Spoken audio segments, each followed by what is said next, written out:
আজি চৰুৱা গাঁও পঞ্চায়তৰ অন্তৰ্গত ডিমাটোলা স্মপট ক্লাবৰ উদ্যোগত 4দিনীয়া গণৰাজ্য দিৱস সম্পূৰ্ণ হয়।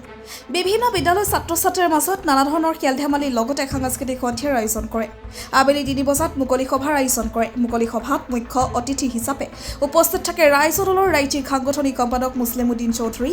ভাষণ প্ৰদান কৰে আৰু ক্লাবখনৰ ভৱিষ্যত মংগল কামনা কৰে। লগতে ক্লাবৰ সভাপতি ৰাছিদুল ইছলাম, সম্পাদক মনছেট আলী, উপদেষ্টা মহৰ আৰু অধিবক্তা নজৰুল হক আদিকে ধৰি ভালে সংখ্যক স্থানীয় সমাজক উপস্থিত থাকি সন্ধিয়া এখন সাংস্কৃতিক অনুষ্ঠান উপভোগ কৰে।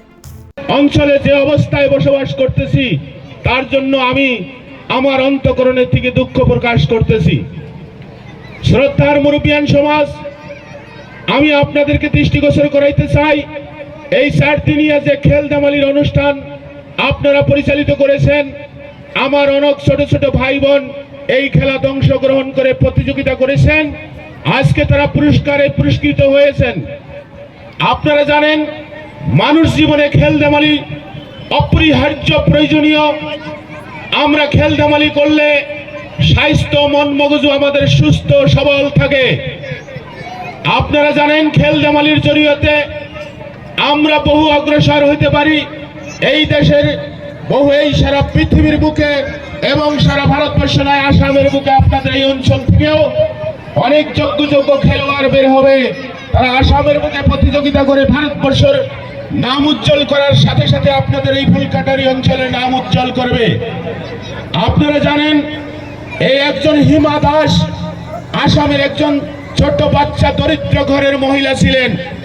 উনি অ্যাথলেটে সারা ভারতবর্ষের ভিতরে এমন নাম উজ্জ্বল করেছেন, আসামের নামের উজ্জ্বলের সাথে সাথে তার যে অঞ্চলে জন্মগ্রহণ করেছেন সেই অঞ্চলের নামও উনি উজ্জ্বল করেছেন। আমি আশা ব্যক্ত করব, আজকে এই ফুলকাটারি অঞ্চল থেকে, এই ডিমাতলা অঞ্চলের বিভিন্ন প্রান্ত থেকে আমাদের শ্রদ্ধার সম্মানীয় ছোট ছোট ভাই বোনদের তরফ থেকে উপযুক্ত যোগ্য খেলোয়াড় বের হবে, সাথে সাথে অনেক শিল্পী বের হবে। আজকে গান, এই আজকে যে সাংস্কৃতিক অনুষ্ঠান রেখেছেন সেটাও আমাদের প্রয়োজন আছে। এই সংস্কৃতির জড়িয়তে আপনারা জানেন, আপনাদেরকে আমি মনে করে দিতে চাই, আমাদের এই চরিত্রের যা ভাইয়েরা আছেন এদেরকেও আমি দৃষ্টিগোচর করাইতে চাই। আপনারা জানেন, রানু মণ্ডল নামের এক বেঙ্গলের, ওয়েস্ট বেঙ্গলের রানু মণ্ডল নামের এক মহিলা ছিলেন। আপনারা হাতে হাতে মোবাইল রয়েছে, নিশ্চয় আপনারা দেখেছেন। রানু মণ্ডল রেল স্টেশনে গান গায়ে গায়ে ভিক্ষা করেছিলেন। উনি ভিক্ষা করেছিলেন গান গায়ে গায়ে। একদিন এই সোশ্যাল মিডিয়ার দৃষ্টিগোচর হয়ে সেই রানু মণ্ডল নামের মহিলা, উনি সর্বভারতবর্ষের ভিতরে সেলিব্রিটি রূপে রাতারাতি সেলিব্রিটি হয়ে গেছিলেন। ভিখারির থেকে বাদশা বনে গেছিলেন। আপনারা নিশ্চয় দেখেছেন। আপনাদের আরো মনে আছে, এই ভূপেন বাদক নামের একজন ব্যক্তি বাদাম বিক্রি করেছিলেন। উনি ঠেলাওয়ালা, বাদাম বিক্রি করেনেওয়ালা।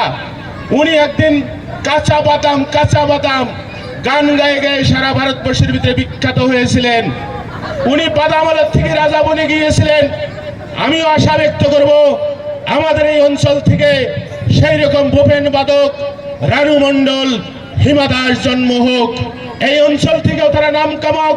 সারা আসামের সাথে সাথে সারা ভারতবর্ষের সাথে সাথে এই ফুলকাটারির নাম সারা ভারতবর্ষের ভিতরে বিখ্যাত হয়ে উঠুক।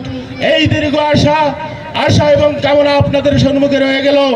আমি সবচেয়ে দুঃখ ব্যক্ত করতে চাই, আজকে এই ক্লাব স্পোর্ট ক্লাবের কর্মীকর্তা সকলকে আমি ধন্যবাদ জানাইতে চাই।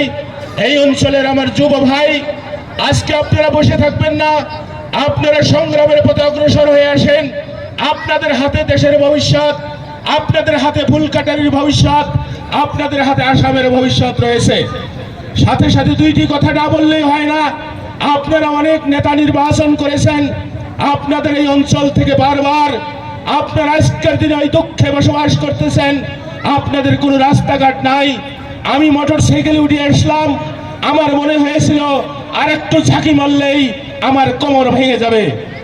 আমি আপনাদেরকে আহ্বান করতে চাই, দীর্ঘদিনে যেসব নেতাকে আপনারা নির্বাচন করেছিলেন, আপনাদের অঞ্চল উন্নয়ন করার জন্য আমি সজোরে আপনাদেরকে আহ্বান করতে চাই, সেই সব নেতাকে মোটরসাইকেলে উঠে পুরা স্পিডে চলে আসেন, তখন তার অনুভব হবে এই রাস্তায় এই অঞ্চলকে আমি কত ফাঁকি দিয়েছি। আমি আহ্বান করব পরিবর্তনের সাথে আপনারা সাথ দেন, আপনারা পরিবর্তিত হয়ে যান। আমার যুব ভাইদেরকে আমি আহ্বান করি, আপনারা অগ্রসর হন, আপনারা নেতৃত্ব হাতে নেন। আপনার অঞ্চলের উন্নতি করার দায়িত্ব আপনাদেরই রয়েছে। আপনারা এই দেশের ভবিষ্যৎ। আপনারা খেলোয়াড় হন, আপনারা নেতৃত্ব নেন, আপনারা শিল্পী হন, সমাজের উন্নতির সাথে সাথে দেশের উন্নতি করেন। এই বৃহৎ আশা আহ্বান রেখে আমার ক্ষুদ্র বক্তব্য এখানেই শেষ করলাম। ধন্যবাদ। জিন্দাবাদ।